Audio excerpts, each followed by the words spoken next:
శ్రీ పరమాత్మనే నమః. భగవద్బంధువులందరికీ ఈ దాసుడి హృదయపూర్వక నమస్కారాలు. శ్రీమద్ రామాయణాంతర్గత సుందరకాండ మనం చెప్పుకోవడం ప్రారంభించాం. నిన్నటి రోజున మొదటి శ్లోకాన్ని మనం చెప్పుకున్నాం. కానీ దీనికి పూర్వ రంగం అంటే ఆ ఆంజనేయ స్వామి ఎలా తాను బయలుదేరదలిచాడు అన్న విషయాన్ని, అలాగే శ్రీమద్ రామాయణాన్ని ఈ సుందరకాండ ప్రారంభం వరకు కూడా క్లుప్తంగా తెలుసుకుందాం. మహానుభావుడైనటువంటి శ్రీ దశరథ చక్రవర్తి తాను పుత్రకామేష్టి యాగాన్ని తమ యొక్క కులగురువులైనటువంటి వశిష్ఠుల వారి యొక్క ఆదేశం మేరకు ఋష్యశృంగుల వారు ఆధ్వర్యం వహించగా సరయూ నదీ తీరంలో అంగరంగ వైభవంగా ఈ దివ్యమైనటువంటి పుత్రకామేష్టి అనేటువంటి యాగాన్ని చేస్తారు. పుత్ర కామ ఇష్టి అంటే పుత్రుడు కలగాలి అనేటువంటి కోరికతో చేసేటువంటి హోమం. అంటే ఏదైనా ఒక మహాయాగాలకి ఆదియేష్టి అంటే పూర్వేష్టి, అంత్యేష్టి అంటారు. మీకు బాగా తెలియాలి అంటే మురమళ్ళలో ఒక 15 ఏళ్ల 20 ఏళ్ల క్రితం అతిరుద్రం జరిగింది. 40 రోజుల పాటు జరిగింది ఇది. దీనికి ఈ మహాయాగానికి కోట్ల రూపాయలు ఖర్చు అవుతుంది.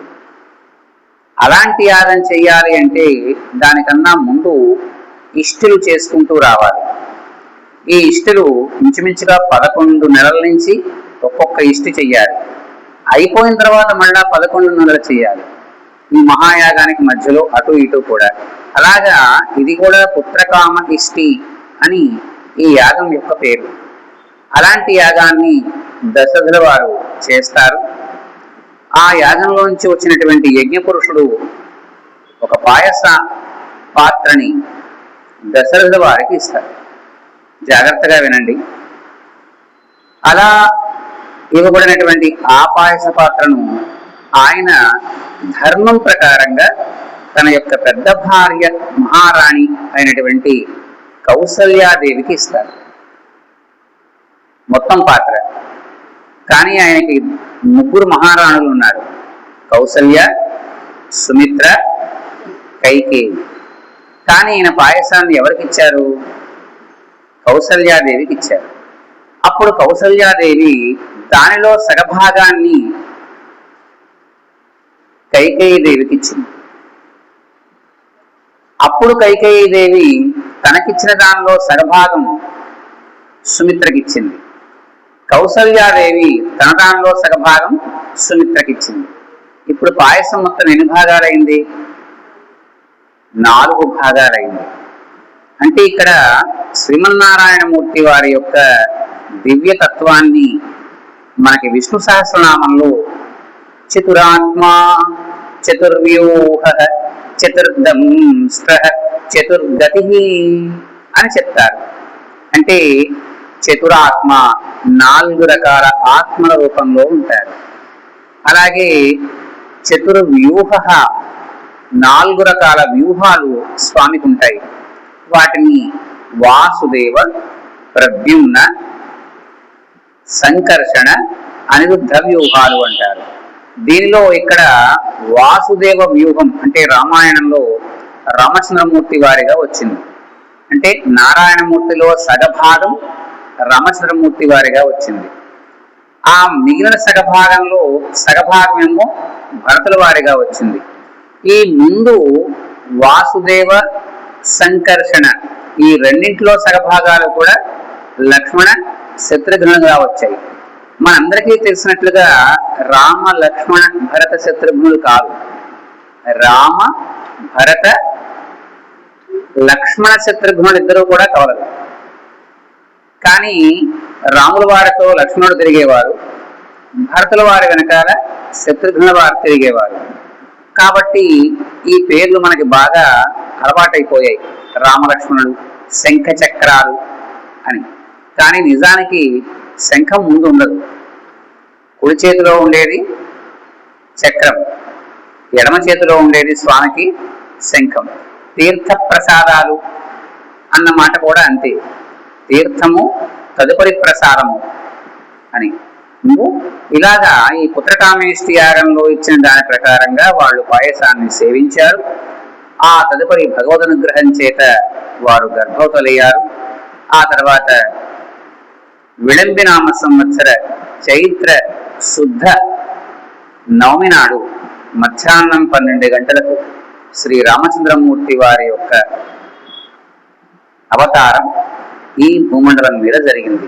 అంటే నారాయణమూర్తి యొక్క అవతారం రామచంద్రమూర్తి వారిగా జరిగింది పునర్వసు నక్షత్రంలో. 5 గ్రహాలు ఉచ్చస్థానంలో ఉండగా రాములు వారు జన్మించారు. అందుకని భూమండలానికి ఆయన సార్వభౌముడయ్యారు.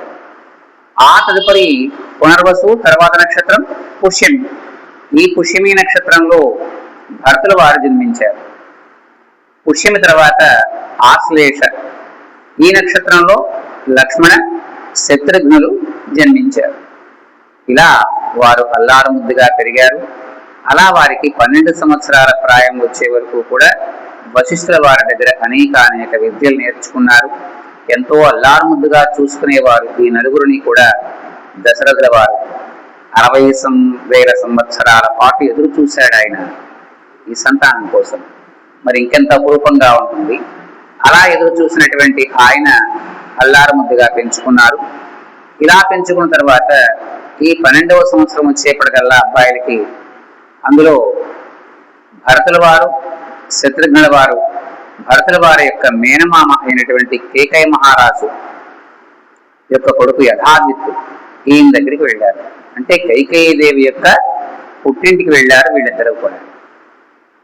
ఆ రోజు సాయంత్రం, వాళ్ళు వెళ్ళిన తర్వాత రోజు సాయంత్రం దశరథ చక్రవర్తి తాను సభాభవనంలో నిలబడి సింహాసనం దిగి, నేను రేపటి రోజు ఉదయం ఆ రామచంద్రమూర్తి వారికి పట్టాభిషేకం చేద్దామనుకుంటున్నాను అన్న మాట చెప్తారు ఆయన. దీనికన్నా ముందు శ్రీ విశ్వామిత్రుల వారు అక్కడికి వస్తారు. ఓ మహారాజా, నేను సిద్ధాశ్రమంలో చేసేటువంటి యాగానికి మారీచ సుబాహులు అనేటువంటి తాటకి యొక్క పుత్రులు నన్ను కష్టపెడుతున్నారు. నేను వారిని సంహరించగలిగినటువంటి ప్రజ్ఞ కలవాలని, కానీ యజ్ఞదీక్ష కోసం నేను కంకణం కట్టుకున్నాను. అందువల్ల ఈ సందర్భంలో ధనుర్బాణాలు పట్టరాదు. అందువల్ల నీ కొడుకుని పంపినట్లయితే అతని యొక్క సహకారంతో నేను నా యజ్ఞాన్ని నిర్విఘ్నంగా చేసుకుంటాను అంటాడు ఆయన. దానికి దశరథ వారు అంటారు, ముక్కుపచ్చలు ఆరలేదు వీడికి, 12 సంవత్సరాల ప్రాయంలో ఉన్నాడు నా రాముడు. అలాంటి రాముణ్ణి ఎలా పంపమంటారండి? వాళ్ళేమో మహామాయావులు, ఎన్నో దేవదాన యుద్ధాల్లో ఆరితేరిపోయి ఉన్నారు వాళ్ళు. కావాలంటే అక్షౌహిణి సైన్యంతో నేను వస్తాను అంటాడు ఆయన. ఈయనకేమో కోపం వస్తుంది. సరే, నువ్వు ఎలా అనుకుంటే అలా చెయ్యి అని విసవిస నడిచి వెళ్ళిపోతాడు తన సింహాసనం దిగి ఆయన. అప్పుడు వశిష్ఠుల వారు చెప్తారు, విశ్వామిత్రుడంటే ఎవరనుకుంటున్నావు? మహాధనుర్విద్యావేత్త. అలాంటి వాడి పక్కన రాముడు ఉంటే ఎందుకు రాముడికి ఇబ్బంది కలుగుతుంది అనుకుంటున్నావు?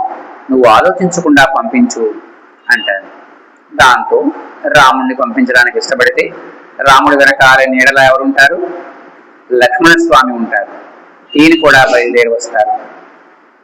అలా వచ్చిన తర్వాత వాళ్ళు బయలుదేరి వెళ్తూ ఉంటారు. గంగానది దాటిన తర్వాత ఒక చోట రాముల వారు లక్ష్మణస్వామి విశ్రాంతి తీసుకుంటారు రాత్రి. తర్వాత రోజు ఉదయమే విశ్వామిత్రుల వారు ఆయన్ని నిద్రలేపుతారు.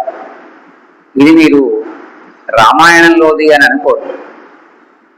కౌసల్యా సుప్రజా రామ పూర్వా సంధ్యా ప్రవర్తతే ఉత్తిష్ట నరశార్దూల కర్తవ్యం దైవమాన్హితం అని మీరందరూ వెంకటేశ్వర సుప్రభాతంలో వినేటువంటి ఈ శ్లోకం రామాయణంలో శ్లోకం. అలా లేచిన తర్వాత ఆ మహానుభావుడికి ఇద్దరికి కూడా స్నానం చేసి రమ్మంటారు. వారికి బల అతిబల అనేటువంటి విద్యలు ఉపదేశిస్తారు. ఆ తర్వాత దివ్యాస్త్రాలన్నీ కూడా ఉపదేశం చేస్తారు.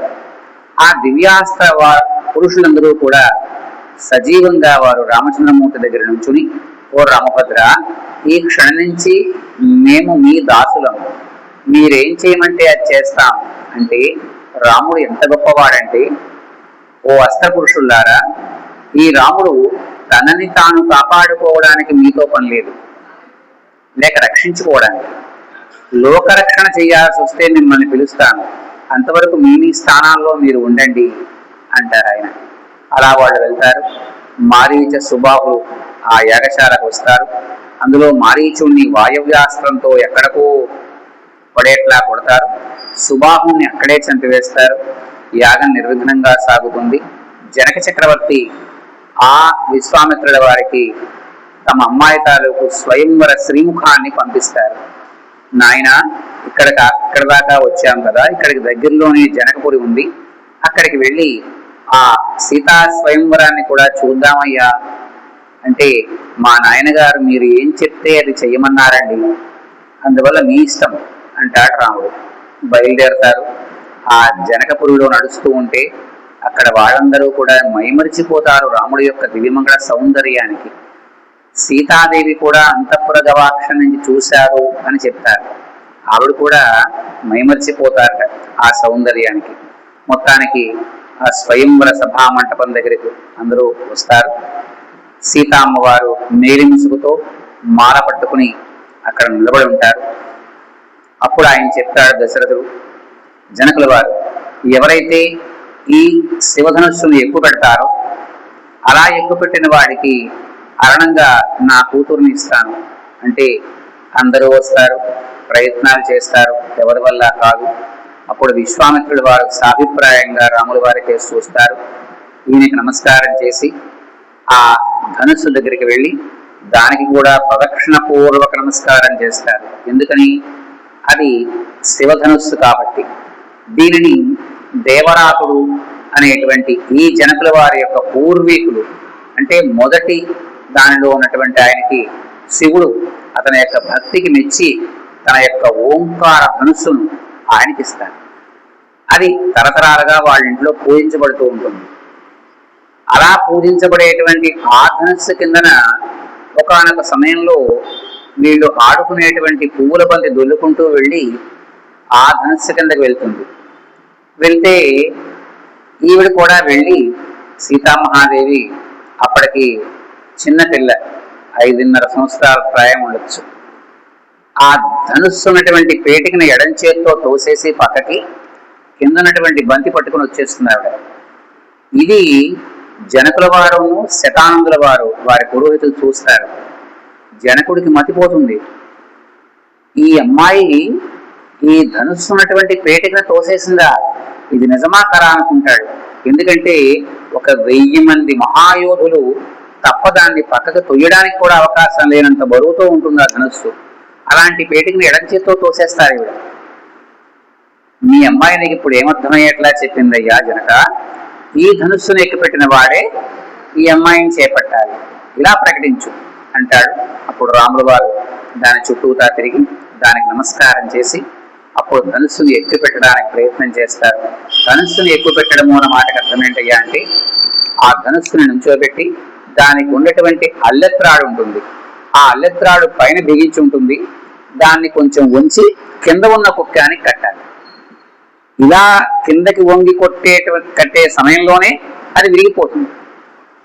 ఎప్పుడైతే విరిగిపోయిందో ఒక్కసారి భూనభోంతరాళాలన్నీ కూడా దద్దరిల్లిపోతాయి. ఆశ్చర్యపోతారు అందరూ. ఈవిడ సిగ్గుల మొగ్గైపోతారు సీతాదేవి. అలా క్రమక్రమంగా తండ్రికి సాభిప్రాయంగా చూస్తారు. ఆయన సైగ చేస్తాడు.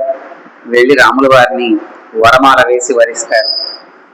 అప్పుడు విశ్వామిత్రుల వారితో జనకుల వారు అంటారు, ఓ మహానుభావ, మీరు అనుమతిస్తే నేను దశరథ మహారాజుకు అంచె గుర్రాల మీద పంపించి వార్తను పంపిస్తాను అంటే అలాగే అంటారు. అప్పుడు దశరథ చక్రవర్తి దగ్గరికి అంచె గుర్రాల మీద వార్తాహరులు వెళ్తారు. ఇలా మీ అబ్బాయి శివధనుర్భంగం చేశాడు, జానకీదేవిని గెలుచుకున్నాడు అంటే, మరి నాకు ఇంకా 3 అబ్బాయిలు ఉన్నారే, మరి రాముడు ఒక్కడికే వివాహం చేస్తే వాళ్ళ సంగతో అంటాడు ఆయన. అప్పుడు జనక చక్రవర్తి యొక్క సోదరుడు ఉంటాడు, ఆయన దగ్గర ఊర్మిళ, మాండవి, శ్రుతకీర్తి ఈ ముగ్గురు ఉంటారు. అప్పుడు ఈ ముగ్గురిని కూడా లక్ష్మణ, భరత, శత్రుఘ్నుడికి ఇచ్చి వివాహం చేస్తామంటారు. అలాగా వారందరూ కూడా అయోధ్య నుంచి జనకపురి వస్తారు. అంగరంగ వైభోగంగా వివాహం సాగుతుంది. ఇంకా వాళ్ళు తిరిగి మరల అయోధ్య నగరానికి వెళ్లే సమయానికి చుట్టుపక్కల ప్రదేశాలన్నింటిలో ఉన్నటువంటి చెట్లన్నీ కూడా ఒకటి వేళ్లతో సహా పెకలించుకొని పడిపోతూ ఉంటాయి. అత్యంత గొప్పదైనటువంటి జంఝామారుతం ఆ ప్రదేశాన్ని ఊపేస్తుంది. ఇంతటి భయంకరమైనటువంటి ఉత్పాతం ఎందుకు వస్తోందో ఎవరికీ అర్థం కాదు. మరుక్షణంలో మిరుమిట్లు గొలిపేటువంటి వెలుగుతో అక్కడ పరశురాముల వారు ప్రత్యక్షమవుతారు. ఇక్కడ ఎవడురా శివధనుస్సుని ఎక్కుపెట్టిన వాడు అని అడిగితే దశరథుల వారు వచ్చి, ఆ పని చేసిన వాడు నా కొడుకైనటువంటి శ్రీరామచంద్రుడే మహాత్మ. అంటే రఘువంశీయులకు అంతటి స్థాయి ఉందా? నేను ఒకానొక సమయంలో ఈ భూమండలాన్ని నిక్షత్రయం చెయ్యాలి అనేటువంటి ఉద్దేశంలో ఉన్నప్పుడు నీవు నీ భార్యల మధ్యన గాజులు వేసుకుని చీర కప్పుకుని దాక్కున్నావుగా, మర్చిపోయావా అంటాడు ఆయన.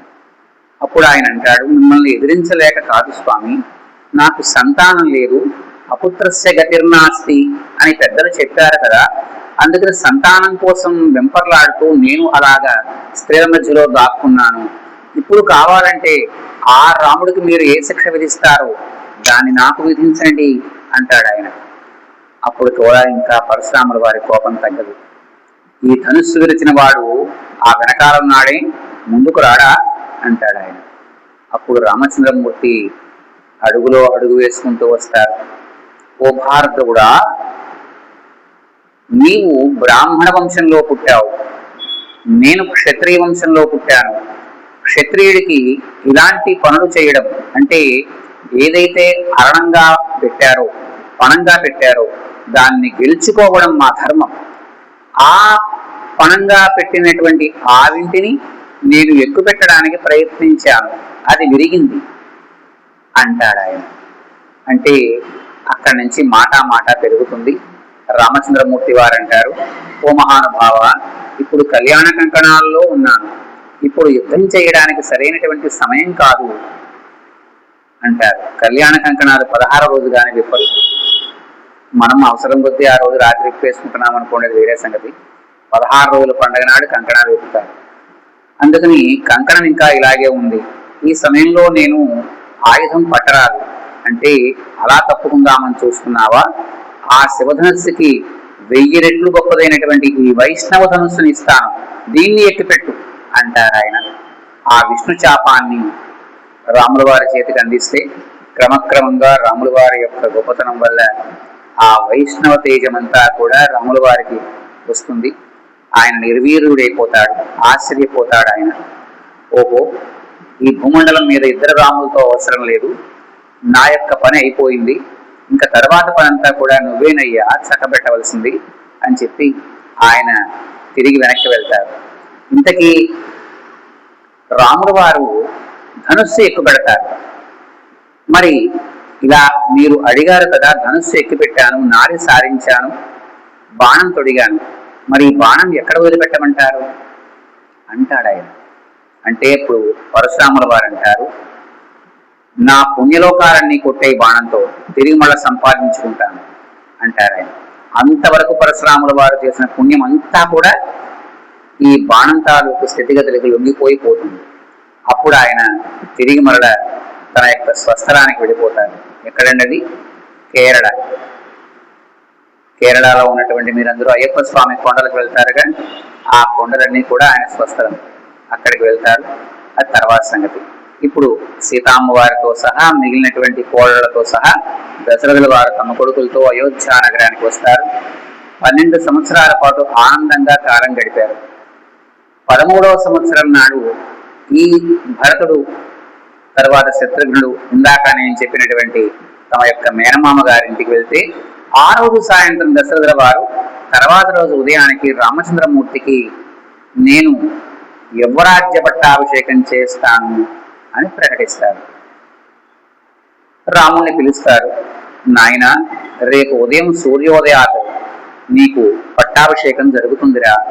అంతవరకు నీవు సీతాదేవి కూడా ఉపవాస దీక్ష వహించి లక్ష్మీనారాయణుల్ని వారి యొక్క మూలమంత్రాలతో జపించండి అంటారు. అలాగే నాన్నగారు అని రాములు వారు తిరిగి వెనక్కి వెళ్తారు. దశరథుడు సభ చాలిస్తాడు.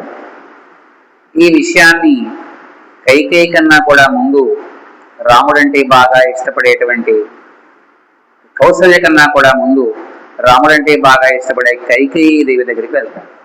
చెప్తే ఆవిడ సంబరపడతారు కదా. కానీ అప్పటికి ఆ లోపల పరిస్థితులన్నీ కూడా మారిపోయి ఉంటాయి. ఈ మందర వెళ్ళి ఆ కైకేయి దేవి యొక్క మనస్సు విరిచేస్తారు. నీ కొడుకు నువ్వు కూడా రేపు ఉదయం నుంచి ఆ కౌసల్యాదేవి ముందు ఊడిగం చేస్తూ బతకాలి.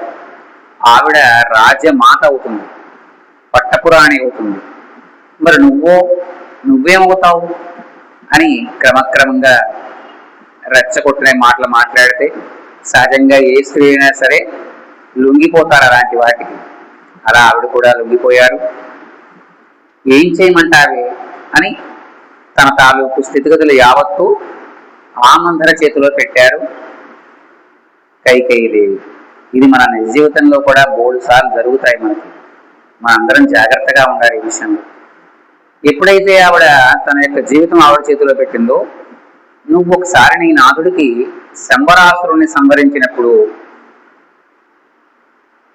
రథం ఒరిగిపోకుండా కాపాడావు కదా, అప్పుడు నీ నాథుడు నీకు 2 వరాలు ఇచ్చాడు, గుర్తుందా అంటే గుర్తుంది అంటుంది. ఆ వరాలు ఇప్పుడు అడుగు. మొదటి వరం రామచంద్రమూర్తి యొక్క వనవాసం 14 ఏళ్ళు. రెండవ వరం భరతుల వారికి అదే సమయంలో పట్టాభిషేకం అంటున్నారు. సరే, దశరథుడు వస్తాడు. ఈవిడ కోపగృహంలో ఉన్నారని తెలుసుకుని అతడు ఆవిడని బతిమారుకుంటాడు. ఆవిడ ససేమిరా అంటుంది, ఈ కోరికలు కోరుతుంది. ఇలాంటి దౌర్భాగ్యురాలా నువ్వు? ఇలాంటి కోరికలు కోరతావా? భరతుడికి రాజ్యం ఇవ్వడానికి నాకు ఏ అభ్యంతరం లేదు. రాముడు వనవాసం ఎందుకు? రాముని వనవాసానికి పంపకంటాడు. కానీ ఆవిడ ఒప్పుకోదు. చివరికి ఆయన అడిగి అడిగి విసిగి వేసారి స్పృహ తప్పిపోతాడు. ఈ లోపల కైకేయీదేవి రామచంద్రమూర్తి వారికి కబురు పెడతారు. సుమంత్రుల వారు వచ్చి రాముల వారిని తీసుకుని వస్తారు. రాముల వారు జాగ్రత్తగా వినండి, రథంలో వస్తారు. ఎక్కడి నుంచి? కౌసల్య అంతఃపురం నుంచి కైకేయి అంతఃపురానికి రథంలో వచ్చారు. అప్పుడు ఆ లోపల దాకా వెళ్తారు. అక్కడ వారి నాయనగారు నేల మీద పడుకుని ఉంటారు. అమ్మా, పిన్నమ్మ అన్న మాట ఎప్పుడు రాముడు అనలేదండి, అమ్మ అనే పిలిచేవాడు. అమ్మా, నాయనగారికి ఏమైంది? ఒంట్లో బాగాలేదా? అలా నేల మీద శయనించారు అంటే, మీ నాయనగారు తాను చెప్పమన్న మాట నన్ను చెప్పమన్నారు అంటే, అప్పుడు రాముడు వారు అంటారు, అమ్మా, నాయనగారైనా మీరైనా ఒకటే, ఎవరు చెప్తే ఏంటమ్మా, చెప్పండి అంటే, రేపు ఉదయం నీకు ఏ ముహూర్తం అయితే పట్టాభిషేకానికి పెట్టారో ఆ ముహూర్తానికి నీవు 14 సంవత్సరాల వనవాసానికి వెళ్ళాలి అని మీ నాయనగారి యొక్క ఆదేశం అంటే, వెంటనే రెండవ మాట లేదండి, అలాగేనమ్మా, అలాగే వెళ్తాను అంటారు ఆయన. ఈ విషయాన్ని మీ నాయనగారే చెప్పాలి అంటే ఆయన పరిస్థితి బాగాలేదు అంటే, అప్పుడు రాముల వారు అంటారు, రామో ద్విర్నాభిభాషతే. రాముడు రెండవ మాట మాట్లాడు. ఎప్పుడు ఒక మాట చెప్పాడంటే ఆ మాట కట్టుబడి ఉంటాడు. అందువల్ల అమ్మా, మీరు చెప్పినా నాన్నగారు చెప్పినా ఒకటే అని వెంటనే బయటికి వచ్చిన తర్వాత తను వేసుకున్నటువంటి రాజలాంఛనాలైనటువంటి చెప్పుల్ని తీసేస్తారు. ఫస్ట్ ఆయన తన యొక్క కిరీటం తీసేస్తారు. ఈ ఉత్తరయ్యాలు రాజలాంఛనాలతో ఉంటాయి, అవి తీస్తారు. సుమంత్రుడు రథం ఎక్కండి అంటాడు, చేయి చూపిస్తారు. అక్కడి నుంచి నడుచుకుంటూ కౌసల్యాంతపురానికి వెళ్తారు. అది రాముడు అంటే.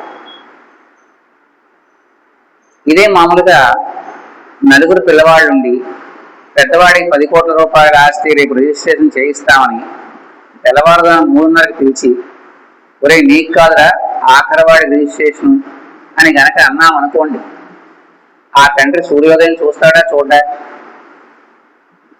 ప్రసక్తి లేదు, చూడ్డు. అది రాముడి గొప్పతనం. అలా బయలుదేరి కౌసల్యాంతఃపురానికి వస్తారు. సీతాదేవి ఏం చెప్పుకుంటారో అని సంబరంగా ఎదురొస్తున్నారు. ఓ సీత, నాయనగారు నాకు వనవాసాన్ని విధించారు, అందువల్ల నేను నిన్ను మీ నాయనగారింటికి పంపిస్తాను. 14 సంవత్సరాల తర్వాత నేను నిన్ను తిరిగి తెచ్చుకుంటాను అంటారు. అప్పుడు ఆవిడంటారు, ఏమయ్యా, ఒక పురుష వేషంలో ఉన్నటువంటి స్త్రీకి ఇచ్చి మా నాన్నగారు వివాహం చేశారనుకోమంటావా అంటుంది ఆవిడ. అలాగే అరణ్యవాసం అంటే అయోధ్యానగరంలో ఉండడం కాదు సీత, అక్కడ ఎన్నో రకాలైనటువంటి ఇబ్బందులు వస్తాయి, క్రూరమృగాలు ఉంటాయి, ముళ్ళ పొదలు ఉంటాయి అని కొంచెం ఆవిడకి భయం కలగడం కోసం చెప్తారు. అప్పుడు ఆవిడంటుంది, ఒక్క ఆడదాన్ని అరణ్యంలో కాపాడలేని వాడివి ఈ చతుస్సముద్ర వేళావళి ధరణీ మండలాన్ని ఎలా కాపాడతావయ్యా? ఏకవచన ప్రయోగంతోనే మాట్లాడతారు అవి. అలా అనేప్పటికల్లా సరే అయితే నీ ఇష్టం అంటారు ఆవిడ. ఆ తర్వాత లక్ష్మణస్వామి కూడా తాను కూడా వస్తానంటాడు.